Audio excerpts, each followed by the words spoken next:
Hello, everyone, and welcome back to another episode of Saltwater Gaming. I am Ellison Smith, and today we'll be discussing the newest release from Ubisoft, just like we did last week. This time around, we will be going over the newest Assassin's Creed input from the franchise, Assassin's Creed Origins, which is where apparently everything began. Now, I have a little bit of a mixed history with the Assassin's Creed franchise. I have played most every game. I avoided the ones that were the little standalones, so China, Russia, and I think India, the little platforming rather than actual games. But for the major installments, I have definitely hit every one, starting with Assassin's Creed 1 and then going from there. Uh, my favorite is, of course, Black Flag, which I hold in very high regard, uh, and which to me is the perfect story that you would want with any kind of Assassin's Creed game, and it's still probably regarded as the perfect one. So, yeah. I have a very mixed feeling about the franchise coming from someone who has played everything. It started out fine, and then once it got to, I think it was Assassin's Creed Revelations, the meta game that they did involving Desmond Miles, who was your protagonist for the longest time. Um, I feel like they messed up a lot with him and the way that he worked out. I'm not giving any spoilers for those of you who have not played. And if you have not played, there is the Ezio trilogy has been remastered by this point. So do go pick that up.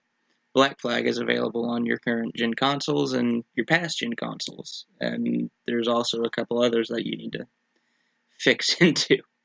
Um, I have enjoyed a lot of the settings that they've done. For Unity, I loved the French Revolution. That was probably the best detailed map of a country that they could have come up with. Black Flag, Black Flag's map of the Caribbean and Cuba and everything else was gorgeous. Their visuals were amazing. Um, the Industrial Revolution in Britain with the last one, the last Assassin's Creed game with the Fry twins was depressing, but like accurate. So you would see little kids on the street corners. It was like, please, alms for the poor, and all that other kind of stuff. And you would see the carriages, and you would ride on the carriages and steer them and crash them. Um, but it just, ever since Unity, for those of you who have not played for a while, ever since Unity, they've incorporated a kind of, I don't want to say heavy RPG base, but definitely a collecting and customizing thing. Now, I have no problems with customization at all. Just the way that they've incorporated it, I am not a fan. Uh, you had to get different sets of clothing, and they would either help your attack or how well you were at hiding, and some of it was simply cosmetics, which I have no qualms with. But I started playing this franchise to just jump off of 20-story buildings and shank somebody in the throat. I didn't sign up to get an RPG set. So it's just, I can understand what they're trying to do with keeping it fresh and trying to keep everything within a popular swoop. I would phrase it, because a lot of other series are now going the customization RPG kind of way, which is fine. I never saw Assassin's Creed as that franchise. I always saw it as, hey, go in a haystack, see how many guards you can stack in one cart, and do your missions like you can. So they've gone a little bit of a ways, but that's all right. This time around, we apparently go back to ancient Egypt, where the founding order of the assassins began, which is very, very interesting for those of us that have stuck around long enough to see it. Origins occurs during. I am not a history major, so I do apologize. God, what was it? What was it?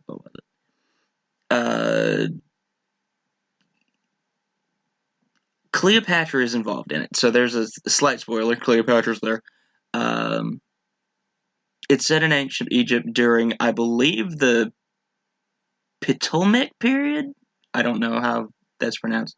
So, with some of the building of Giza, the pyramids of Giza and whatnot, you play as a Medjay, who is the precursors to the assassins. His name's Bayek this time around, and you get to ride camels, which was hysterical. There's also boats still. They borrowed the mechanic from Black Flag and turned it on its head. Essentially, you don't get cannons, you get arrows, which is great. And you also get a wonderful little eagle that you can use as kind of like a spy drone, essentially, and it's quite delightful, and very helpful. The map is huge. I want to say that this is probably the largest and most detailed map that they have put out so far. I could be wrong, but to me it felt like they just sprawled this out forever, and I was completely fine with it. Like ancient Egypt, there's a bunch of different climates. There's close to the Nile, you're going to get a lot of slight marshy kind of feel. There's the ocean. There is the desert, which is just so vast. You also have your pyramids, and there's tombs, and those are fun because they help you figure out what happened and how the assassins kind of got to where is essentially how the assassins found their belief system. There's hunting options, which are terrifying. I now have an irrational fear of hippopotamuses because of this game.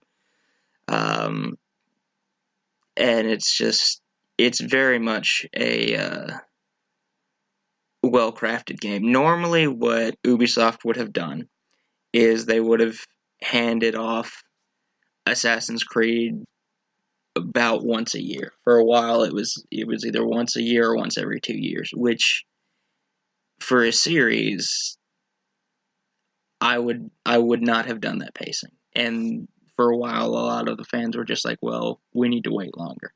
It just needs to happen." And so they took a little bit more time crafting Origins, and you can definitely tell it. It just is. It's not. Black Flag is still my favorite. Origins is up there now. I have not completed it. I have not finished it, but I'm very close. You can tell that it has been a well-oiled machine through the production of the game. The voice acting is very, very well. The facial movements and stuff, there's still a little bit of tics. Like there's been times where the voice actors have been talking and the faces don't move the right way or anything like that.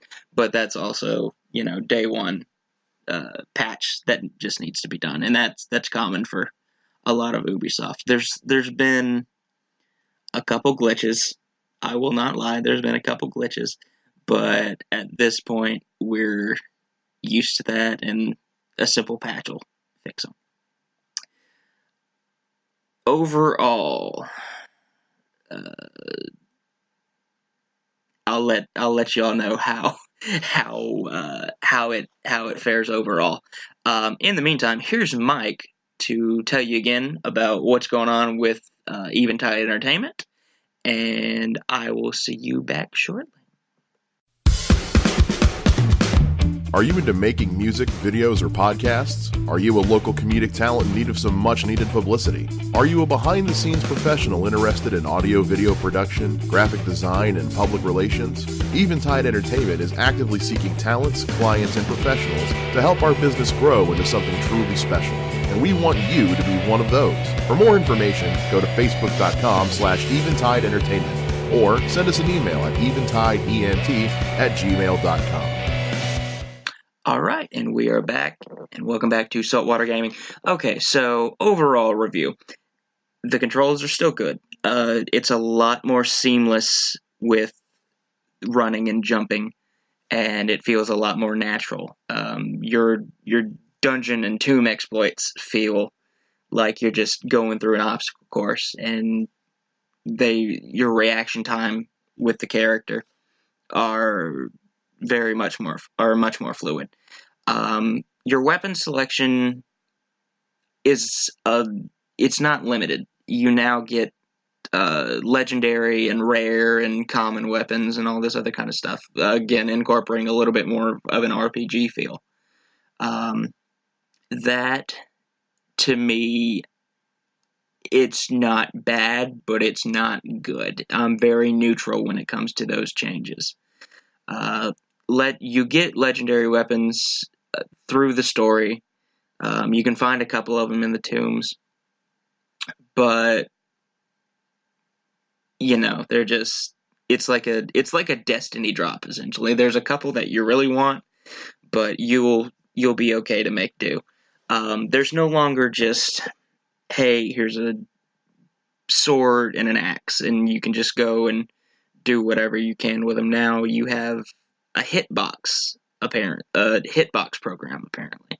So your strong weapons will connect with a different part of a body, and you can break people's arms or legs. You can go specific kind of injuries. So it's become the fighting has become a lot more mechanical, but not a bad kind of mechanical. It's much more precise, which I appreciate. Your hunting is kind of the same, a little bit of a different animal base. You're now going after like hippos and Nile crocodiles, and both of those can tear you up if you are not prepared. You can carry a couple of different types of bows. They each have their own different specs, like long range, short range, rapid fire, all this other kind of stuff. So it's very much a rethought way of organization, and I'm not a fan, but I'm also not like, hey, this is the best thing that they've ever come out with. To me, it's very neutral. The storyline so far is great. The Romans are involved, so you get to go after the Romans. You get to deal with Cleopatra again, which is interesting because I love Assassin's Creed, and using historical figures, and Cleopatra is definitely one of the hugest monumental people that they could have brought in for this. Using the eagle is probably my favorite thing, just because you get to get kind of a jump on your enemies with finding them and everything else, but you just get to see the landscape. Like, I just took a minute where I just used the eagle to just fly, and the level of detail that they put in to the landscape is astounding. This is an absolute gorgeous game, and there are a couple glitches that will pop up and will just kind of remind you of what studio this is coming out of and what has happened beforehand. But it's not like Unity, where you're talking to someone and then all of a sudden it's just a floating pair of eyes. That does not occur in this game. It's very much still on launch mode. So there are some things that'll be fixed within the next couple of weeks or months, but otherwise it is absolutely gorgeous. So far it's very fun, it's very fluid, and going and killing people in a gladiator pit, it really does help with stress relief. That's probably my favorite little thing that you can do on the side, as well as in some of the missions. Okay, so overall, Assassin's Creed Origins is a very, very much of a recommended purchase if you are a fan of the series. If it is your first Assassin's Creed game, I would go through Redbox or Gamefly if you have a Gamefly subscription. See how you like it. Because the way that the weapon system works and the way that the character movement and the way that everything plays out is not for everyone. For old-time Assassin's Creed fans, this is it's not a huge adaptation. Like, it takes you about 20 minutes to get used to the new stuff. And you chug right along. For those that have been very critical of the series, I would recommend that you give this a try. At least give it a rent. If you have been, critical of the series previously. But if you are a diehard fan, this is definitely going to be a must purchase. If you are a fan of history, think of this more as an alternative timeline, kind of like a Ray Bradbury kind of thing, or a Doctor Who episode that involves stabbing. But it's a very good game, and I cannot wait to finish it. I need to sleep, but at the same time, I know that I'm gonna want to play this. So yeah, Assassin's Creed Origins, do give it a look. If you're not planning on buying it, or if you're skeptical, rent it. See how you feel. Go from there. Okay. Next week, we will more than likely be discussing. I'll be doing a little bit of a rant episode involving Kingdom Hearts. So that will be a little bit longer than usual. And what we can expect from 3, what we would like to see, when we could possibly get it, some problems I have with the series, and a couple of little tiny things. But yeah, Assassin's Creed Origins, definitely a thumbs up. Next week, Kingdom Hearts. I will see y'all again in a week's time. This has been Saltwater Gaming. I'm Ellison Smith. Hope y'all have a wonderful weekend or day, whatever point you are listening to this. And I will see y'all next time. Bye-bye.